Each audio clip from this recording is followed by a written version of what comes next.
US President Donald Trump has promised to crack down on what he called the rhetoric of the radical left after conservative activist Charlie Kirk was fatally shot.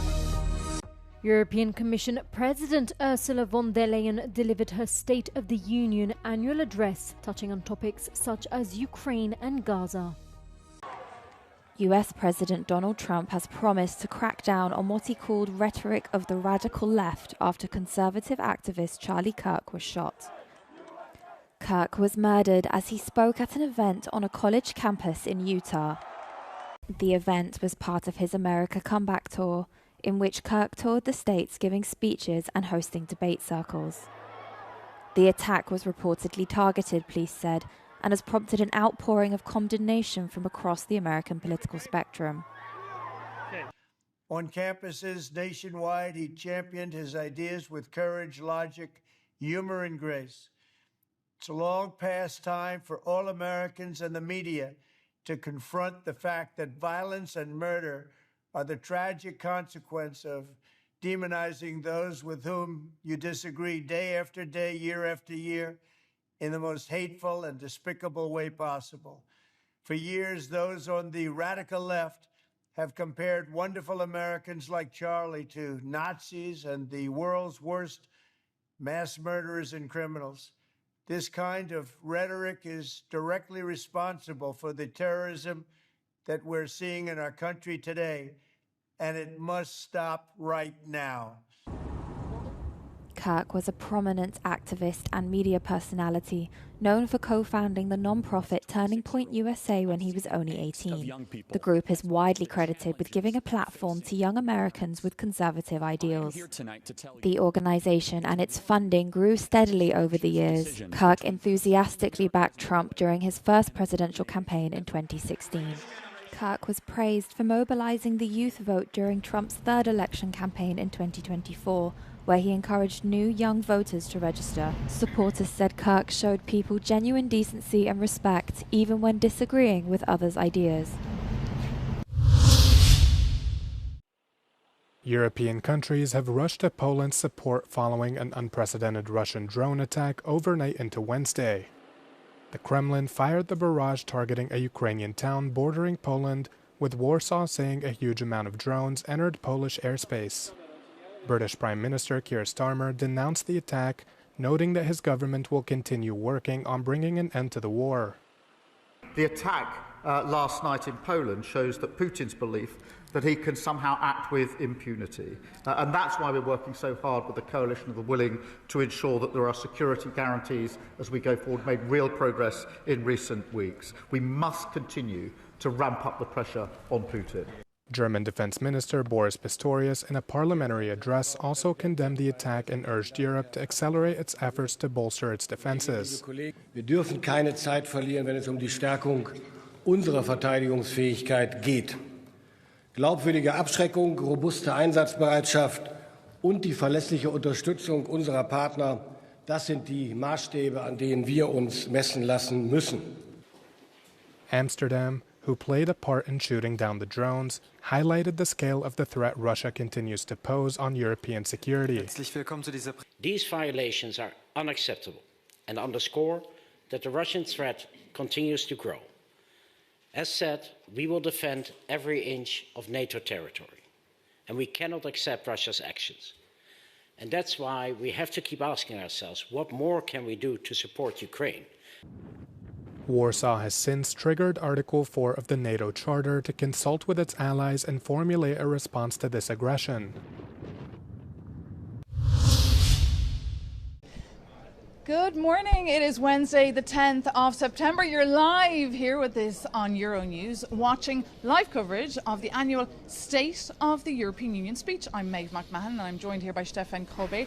And we're debriefing the speech for you. What was a rather long speech, taking place, of course, for the first time in the second mandate of the European Commission President Ursula von der Leyen. Now, it was like a football game. You're thrilled, you're excited, and then the speech started. She started strong, and then it was very long, and it kind of petered out at the end. She mentioned things like wildfires and the quality of food and kids on social media, etc. But I think the strongest moments were right at the beginning, when she talked about Ukraine, when she talked about Gaza and competitiveness of Europe. So if you only watched the first half of the speech, I think you got the most important points. Well, she tried to, convince our group, the S&D group, to comfort us. But just after her, Manfred Weber gave a speech that was in contradiction with many things that she said. So we will see. Von der Leyen, who has been really, it's a history of a failure. She failed continuously with the ministries in Germany, and now she has the most catastrophic failure that we can imagine, and she comes up there with all the plans, all the money she wants to spend, and so on. So what would you do if... Tear gas, barricades, and thousands of people in the streets. France's new Prime Minister, Sébastien Lecornu, is taking office in the middle of a storm. This Wednesday, tens of thousands of people marched in the capital, as well as across the whole country, in a nationwide strike known as Block Everything. The government deployed approximately 80,000 police officers across the country. Here in Paris, earlier in the morning, some demonstrators attempted to block public transport as well as traffic, but were quickly dispersed by the police.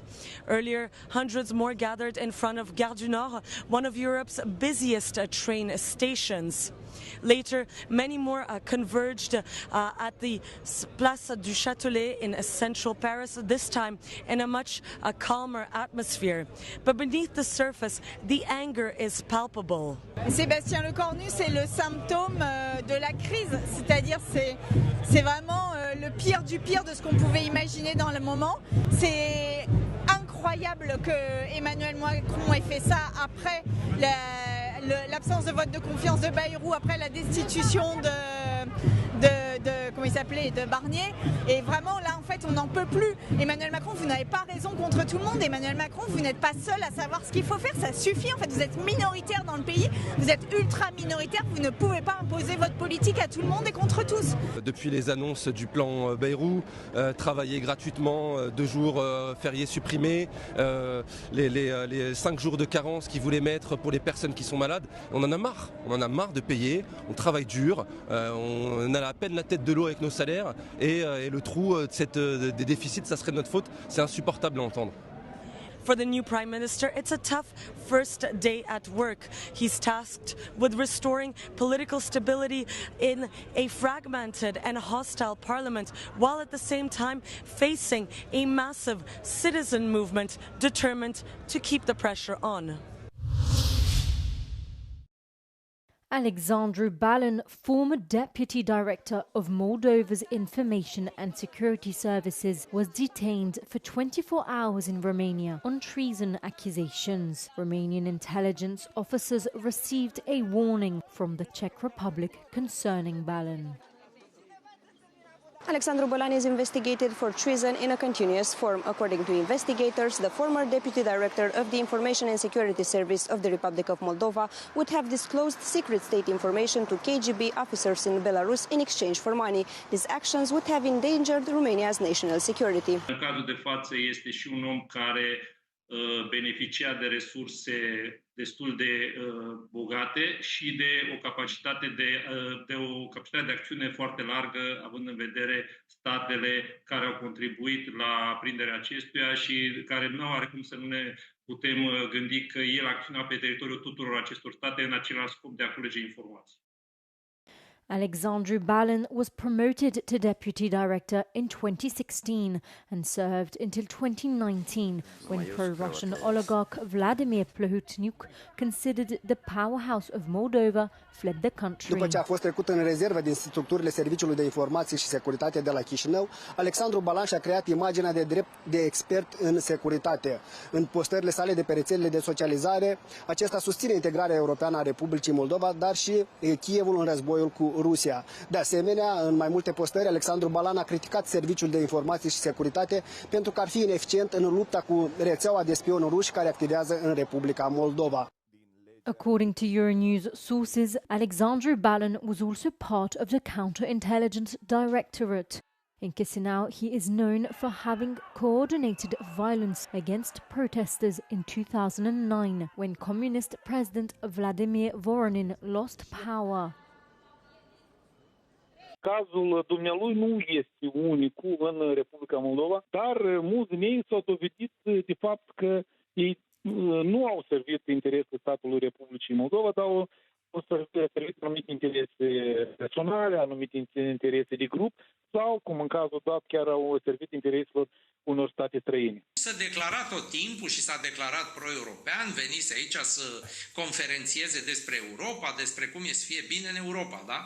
Deci era exemplu tipic de lup în piele de oaie, care umbla cu pro-Europa în gură, foarte specific pentru ce se întâmplă, cu multe forțe politice, cu mulți vorbitori. The Czech Foreign Ministry speaks of a network of spies that was being built in Europe, which, according to Euronews information, the Moldovan officer was also a part of. Este doar vârful icebergului, pentru că în războiul hibrid pe care Rusia îl duce, războiul hibrid se duce prin toate mijloacele, inclusiv prin cooptarea unor oameni care au fost influenți și care au legături în SIS, în Serviciul de Informații al Republicii Moldova.